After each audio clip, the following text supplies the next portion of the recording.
Rudra Sharma, mic on करो।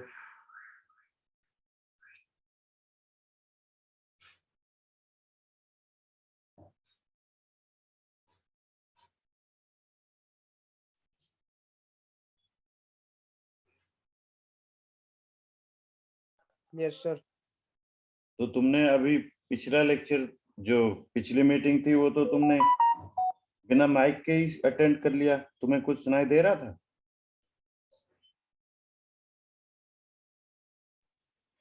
नहीं sir, सुन रहा था। तो माइक तो तुम्हारा कनेक्टेड नहीं था, तो कैसे सुन रहा था?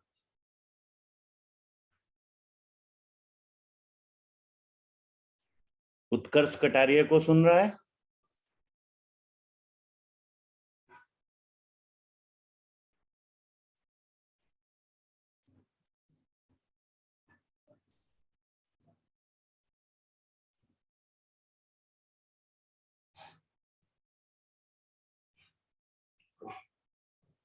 रुद्र,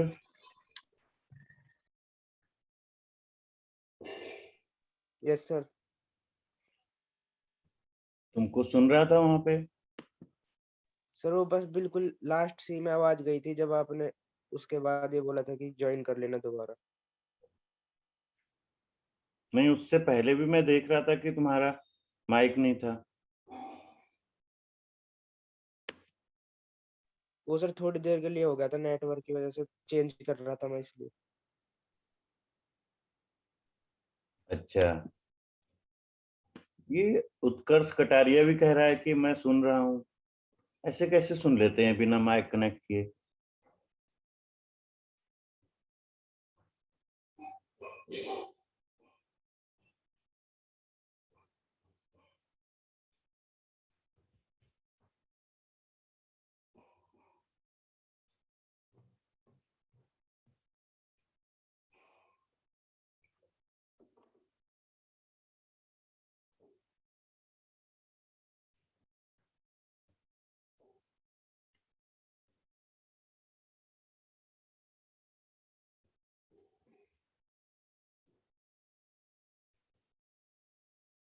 तो देखो, क्वेश्चन क्या था?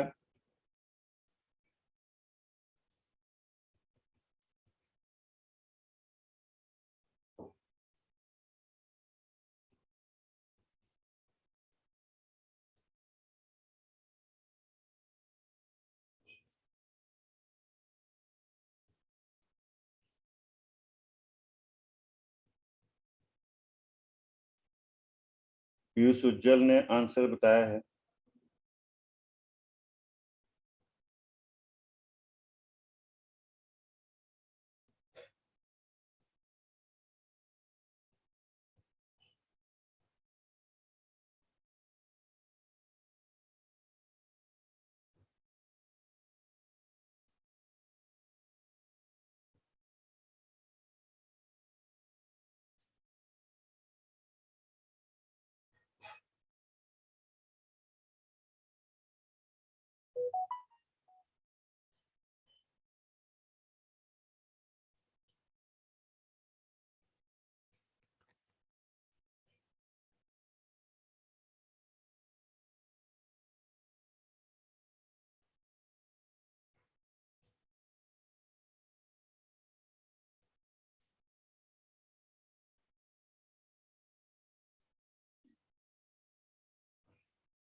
तो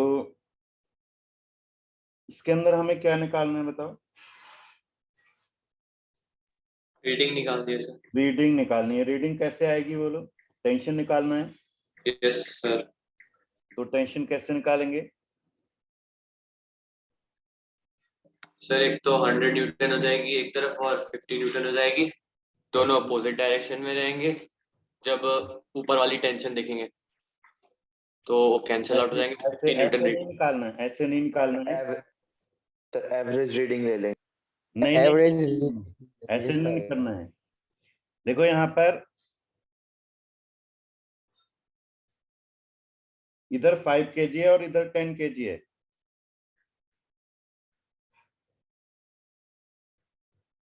तो ये पूरा सिस्टम मूव करेगा।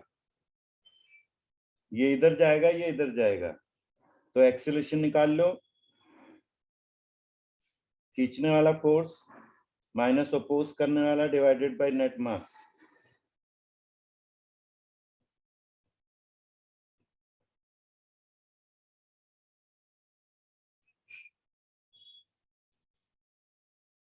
ठीक है, यस सर। ठीक है सर। हाँ इसके बाद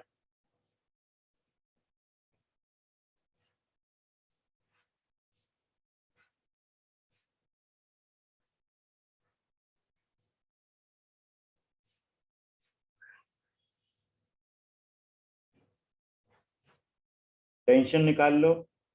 टी ऊपर है और 5g नीचे, और ये ऊपर जा रहा है एक्सेलरेशन ए से, तो t minus 50 equal to 5a। तो t इक्वल टू होगा 50 प्लस 5 इंटू 10/3। ये हो गया 150 प्लस 50/3, दैट इज 200/3 न्यूटन। तो यही टेंशन हर जगह सेम होगा, everywhere in the thread and even inside the spring, हर जगह सेम होगा। बैलेंस के अंदर भी यही रीडिंग आएगी। Got it? Yes sir. अब जो तुम कह रहे थे कि सर हम एवरेज लेंगे, तो एवरेज लेने वाला जो कॉन्सेप्ट है वो ये नहीं है, वो कॉन्सेप्ट ये है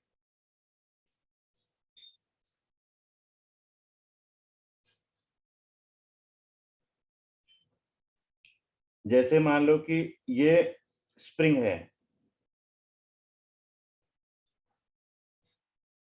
और इसका मास 2 kg है स्प्रिंग बैलेंस का, और इधर से तुमने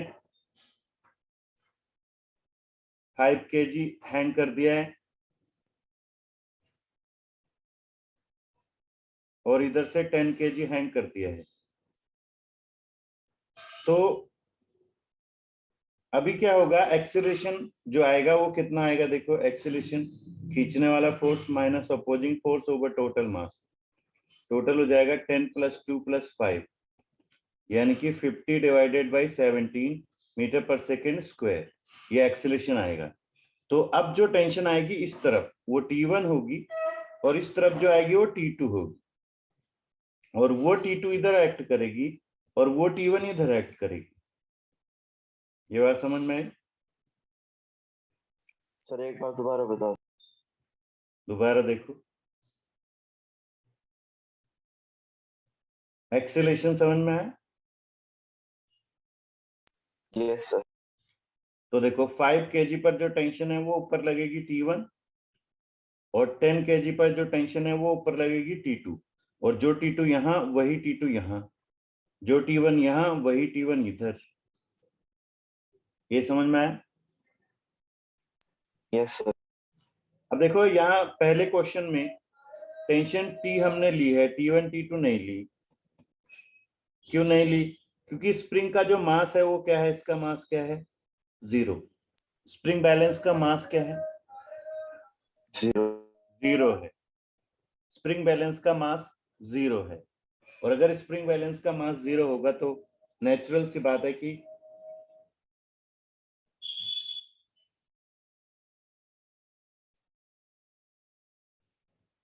स्प्रिंग मूव करे। टेंशन हर जगह सेम रहेगी। लेकिन अगर स्प्रिंग का मास होगा जैसे कि इस क्वेश्चन में है, तो फिर इस पॉइंट की टेंशन T2 हो जाएगी और इस पॉइंट की T1 हो जाएगी। ठीक है?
तो अभी टेंशन दोनों एंड पे क्या आएगी होता?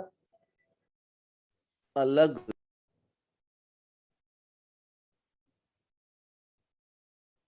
टेंशन दोनों एंड पे अलग होगी, और अगर अलग होगी तो अब रीडिंग कैसे लेंगे? एवरेज।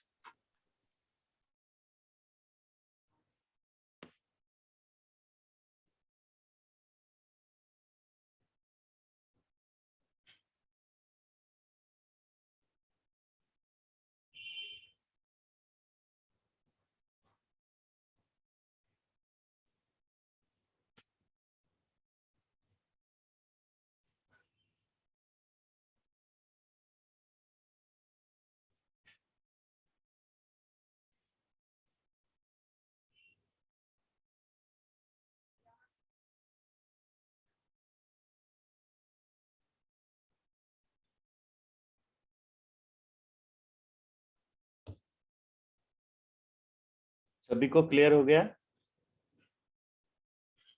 Yes sir. ऑलराइट, तो इस टॉपिक से पहले हमने कौन सा टॉपिक डिस्कस किया था स्प्रिंग से पहले?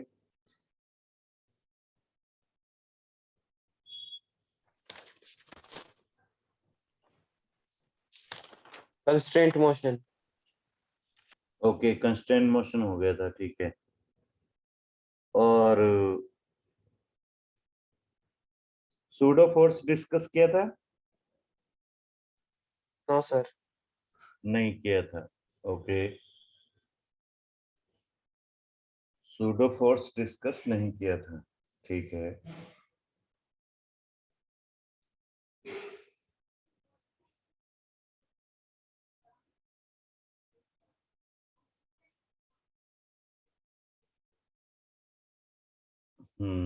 और फ्रिक्शन फोर्स भी अभी स्टार्ट नहीं किया था, है ना?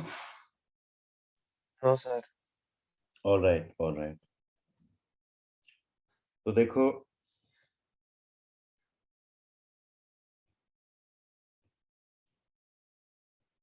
सूडो फोर्स क्या होता है?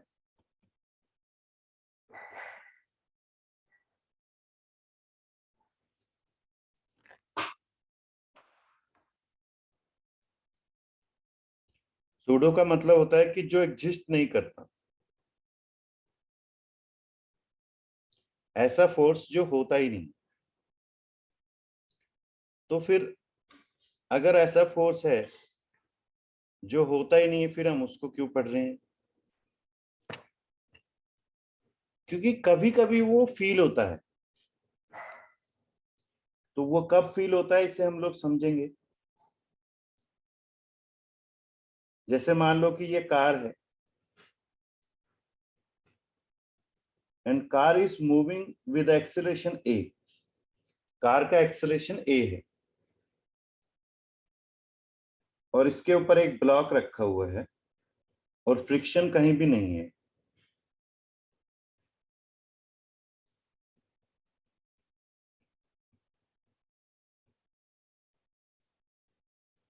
कोई भी फ्रिक्शन नहीं है। तो बताओ तुम, जो ब्लॉक है जिसका मास m है, उसका क्या होगा? वो राइट की तरफ मूव करेगा, लेफ्ट की तरफ मूव करेगा, किधर मूव करेगा, या रेस्ट पर रहेगा? सर अगर गाड़ी से ज्यादा मास होगा उस एम का तो वहीं पे ही रहेगा, अगर कम होगा तो लेफ्ट में चला जाएगा।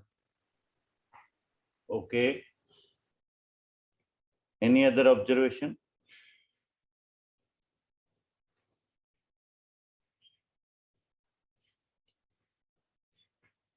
सर लेफ्ट में ही मूव करेगा। लेफ्ट में मूव करेगा, ओके। Any other observation?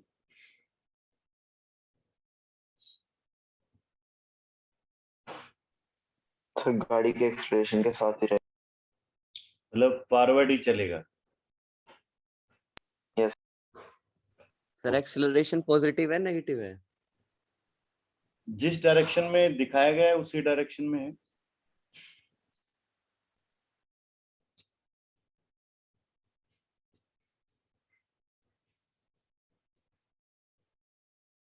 ठीक है।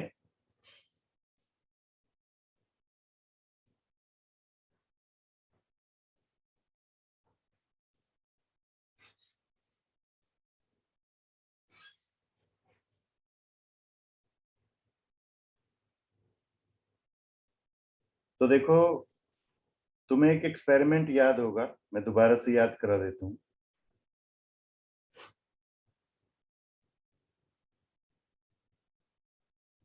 एक कार्डबोर्ड होता था, एक ग्लास के ऊपर रखते थे हम इसे, और इसके ऊपर एक कॉइन रखते थे, और फिर हम लोग इस कार्डबोर्ड को फोर्स लगाकर खींचते थे। तो क्या होता था बताओ?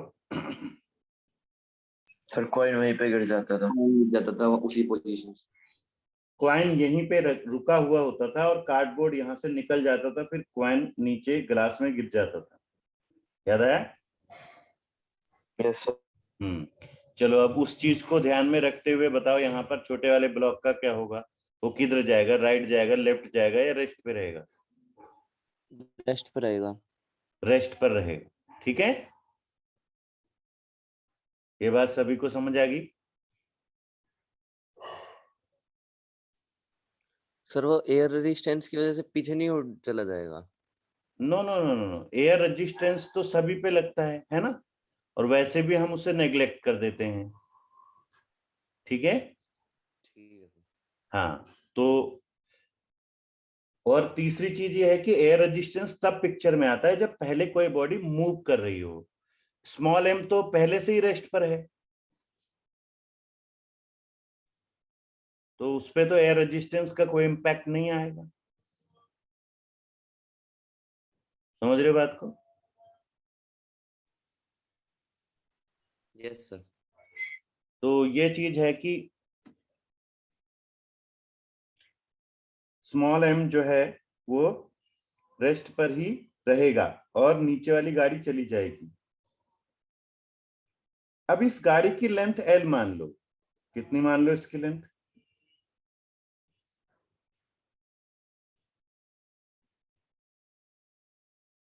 गाड़ी की लेंथ को एल मान लो।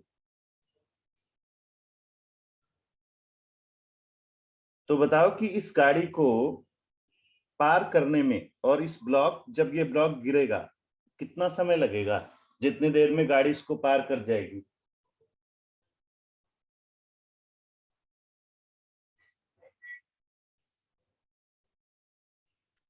सर एक बार सर रिपीट करना सर, आपने क्या पूछा था? जैसे देखो, यहाँ पर अगर हम इस ग्लास में कार्डबोर्ड को खींचेंगे तो ये कॉइन गिर जाएगा, नहीं गिर जाएगा? Yes sir. तो कुछ समय बाद गिरेगा, यस सर। जब कार्डबोर्ड उसके नीचे से पार हो जाएगा। Yes sir. तो वैसे इस केस में जो ये कार जा रही है ए एक्सीलरेशन से, तो कितने समय बाद ये ब्लॉक गिरेगा? After what time the block will fall?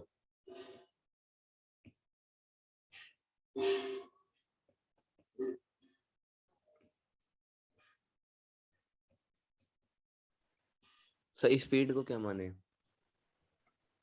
ये एक्सीलरेशन है, मीटर पर सेकेंड स्क्वायर। इनिशियल स्पीड तो 0 है।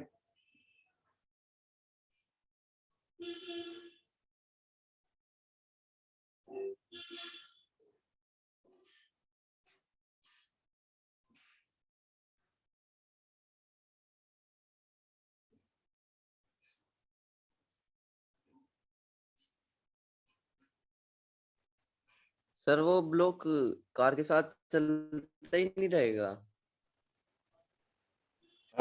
नहीं, ये देखो, अब ये वाला एक्सपेरिमेंट देखो। इसके अंदर अगर तुम कार्डबोर्ड को खींचोगे तो क्या होगा? कॉइन गिर जाएगा सर।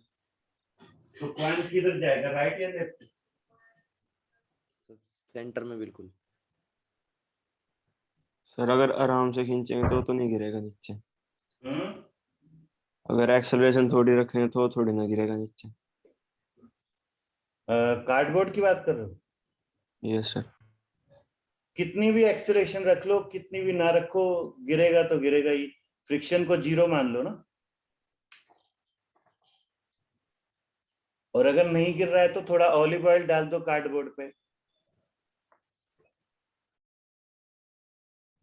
अब तो गिरेगा, यस सर। क्योंकि फ्रिक्शन 0 हो गई ना। अगर तुम फ्रिक्शन मानोगे फिर तो ब्लॉक आगे चला जाएगा गाड़ी के साथ।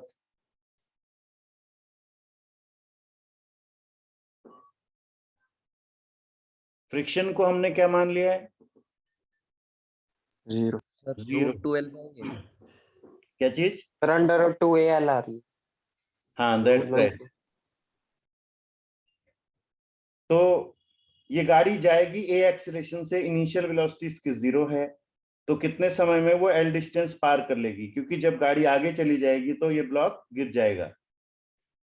तो एल डिस्टेंस ट्रेवल करने में फार्मूला लगा दिया हमने, s is equal to u t plus half a t square. तो ये हो गया s is equal to 0 plus half a t square. तो यहां से टाइम कितना आएगा? √2l/a। ओके, इतने टाइम बाद ये ब्लॉक गिर जाएगा। ये बात समझ में आ गई?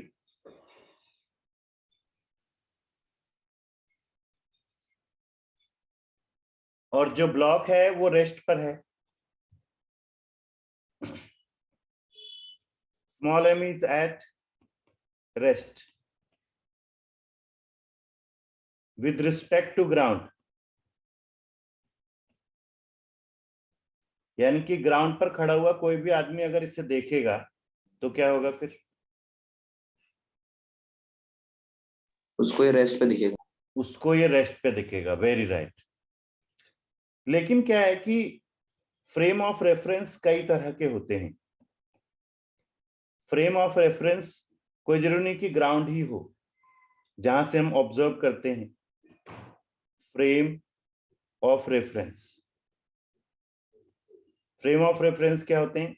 जहां से हम लोग मोशन को ऑब्जर्व करते हैं, उसे फ्रेम ऑफ रेफरेंस कहते हैं। ठीक है? तो फ्रेम ऑफ रेफरेंस दो तरह के होते हैं,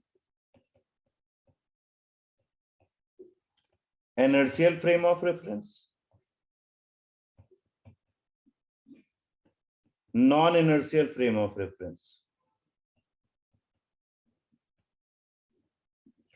Inertial frame of reference and non-inertial frame of reference.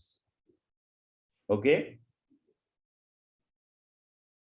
तो inertial कौन से होते हैं? जिनका एक्सेलरेशन 0 है, जैसे कि ग्राउंड। और नॉन इनर्शियल कौन से होते हैं? जिनका एक्सेलरेशन 0 नहीं होता, जैसे कि ये कार। ये कार क्या है?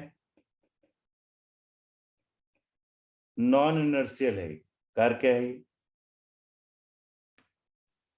नॉन इनर्शियल है। लेकिन ऑब्जर्वेशन होने के लिए हमारे पास क्या क्या चाहिए? कोऑर्डिनेट एक्सिस होने चाहिए, एटलीस्ट एक आंख होनी चाहिए जहां से हम लोग ऑब्जर्वेशन देखेंगे, है ना? और फिर कोई प्लेस होना चाहिए जहां से हम लोग ऑब्जर्वेशन करेंगे। तो इन तीनों चीजों को ध्यान में रखते हुए हम इस बात को समझ सकते हैं कि अगर इस कार के अंदर हम कोई अपना पर्सन खड़ा करते हैं जिसका नाम ए है, तो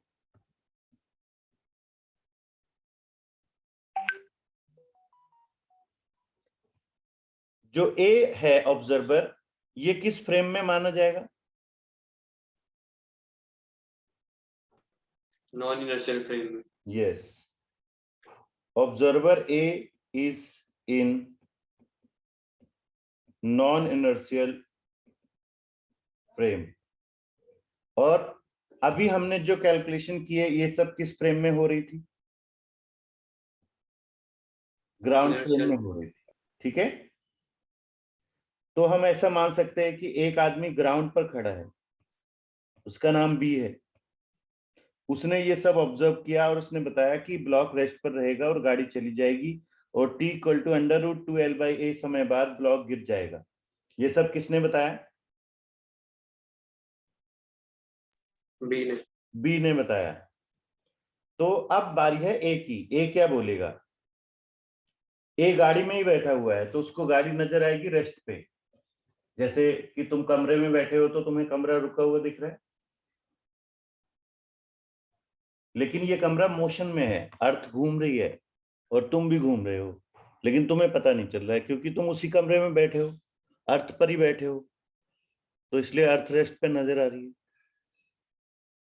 समझ आएगी बात? तो जो ऑब्जर्वर ए है, जब वो गाड़ी में बैठेगा तो उसको क्या दिखेगा? गाड़ी रेस्ट पर है, उसको क्या लगेगा? जो कार है वो रेस्ट पर नजर आएगी, उससे आएगी नजर।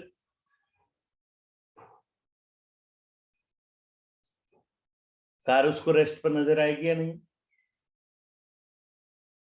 Yes sir. ओके, तो कार उसको रेस्ट पर नजर आएगी।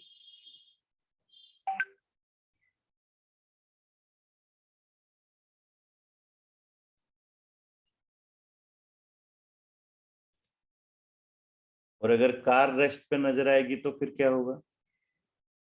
ब्लॉक का क्या होगा? सर उसको लगेगा कि वो एक्सेलरेशन ए से मूव कर रहा है। ओके,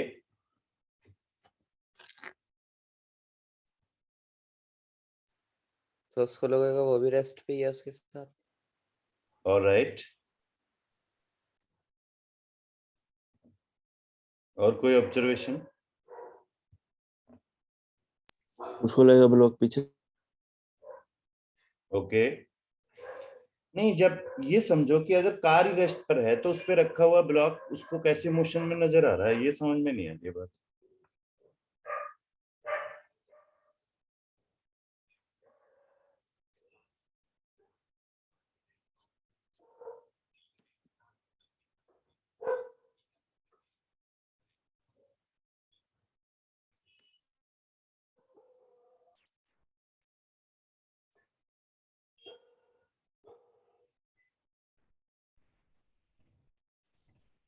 सर हाँ बोलो। सर आप जब ये वाला पॉइंट समझा रहे थे ना सर, कोऑर्डिनेट एक्सिस जो आपने बनाया सर, ये आई बनाई है सर, वहाँ पे सर डिस्कनेक्शन हो गया था सर, एक बार बता दो सर क्या बताया था आपने यहाँ पर।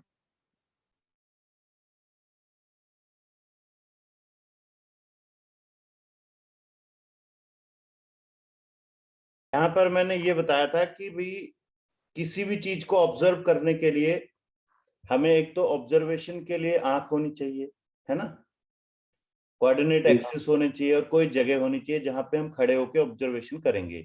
तो हम गाड़ी पे भी खड़े होकर ऑब्जर्वेशन कर सकते हैं और ग्राउंड पे भी। जो ग्राउंड पे खड़े होकर ऑब्जर्वेशन करेगा उसका नाम बी रखा है हमने, ये खड़ा है वो, ठीक ओके है। सर। और जो दूसरे वाला है वो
अभी समझ में आ गई वो बात। Yes sir. तो सर ये जो आप बता रहे थे ये प्लेस और ये आई वाला कॉन्सेप्ट ये नॉन इनर्शियल वाले पर रहेगा? नहीं नहीं, ये तो हर जगह रहेगा। आज Inertial- मतलब कि किसी भी चीज को ऑब्जर्व करने के लिए क्या क्या चाहिए? ठीक है। एक आंख होनी चाहिए, है ना? हम्म, और क्या होना चाहिए?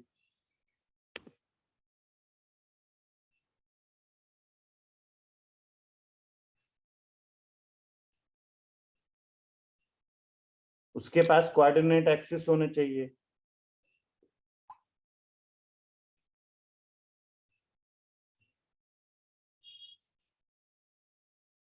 है ना? और क्या होना चाहिए? एक जगह प्लेस।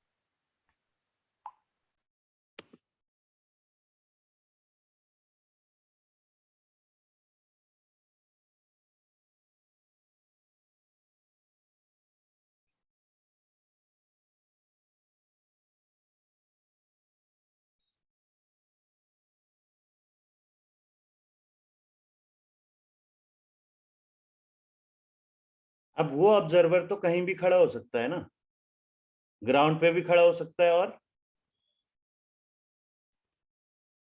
कार में भी खड़ा हो सकता है कि नहीं? बोलो। Yes sir. तो जब वो कार में खड़ा होगा, वो भी चलती हुई कार में जिसका एक्सीलरेशन ए है, तो वो क्या कहलाएगा? Non inertial observer. क्या कहलाएगा वो? Non inertial observer. और अगर वो ग्राउंड पर खड़ा है जैसे कि बी है, तो बी वाला क्या कहलाएगा? Inertial observer. Inertial observer. और वो ग्राउंड से देख रहा है, तो उसने क्या देखा कि बॉल रेस्ट पर है और कार मोशन में है ए एक्सीलरेशन से।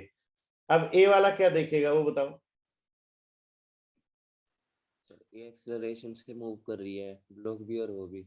हाँ नहीं, ए वाला तो कार में ही बैठा हुआ है, तो उसको लगेगा कार रुकी हुई है, यस सर। कार रेस्ट पर है। ठीक है, ठीक है। समझ रहे हो बात को? तो उसको लगेगा कार रेस्ट पर है, तो उसको लगेगा कि ब्लॉक भी रेस्ट पर है। लेकिन अगर कार भी रेस्ट पर है, ब्लॉक भी रेस्ट पर है, तो क्या ब्लॉक कभी गिरेगा?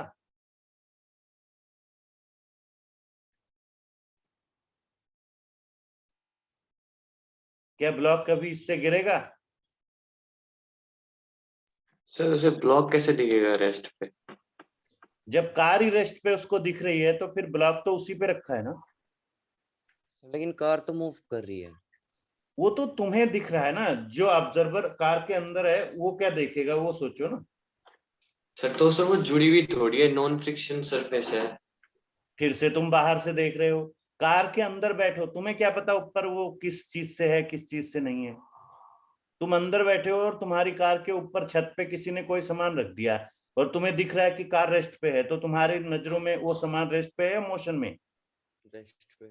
फिर तुम्हें क्या पता तुम्हारी कार चल रही है? जब तुम कार में ही बैठे हो, तो तुम्हें तो कार रेस्ट पे नजर आएगी ना।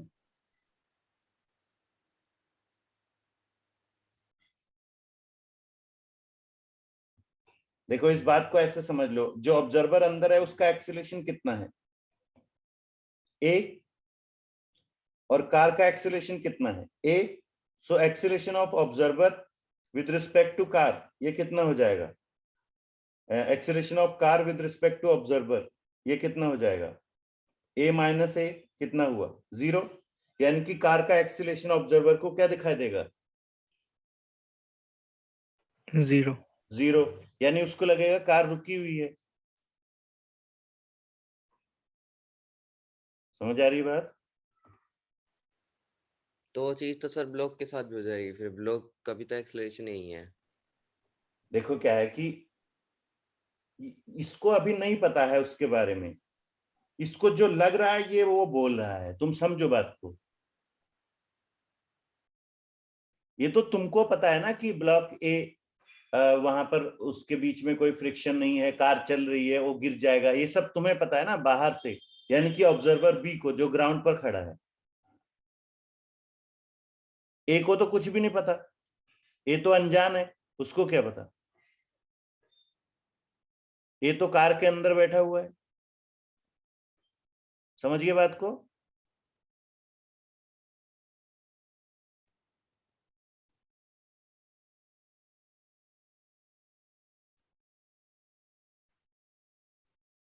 बात तो समझ में सर आई क्या? ए के अकॉर्डिंग तो गिरेगा ही नहीं फिर ब्लॉक। हाँ, ए के अकॉर्डिंग ब्लॉक गिरेगा ही नहीं, लेकिन हम जानते हैं कि ब्लॉक गिरेगा, इसका मतलब कुछ तो गड़बड़ है।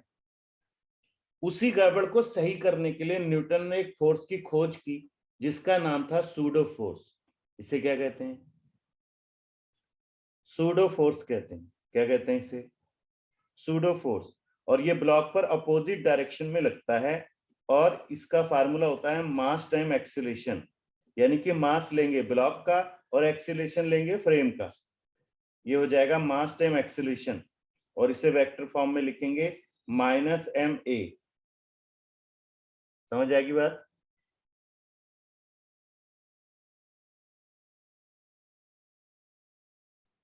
Yes sir.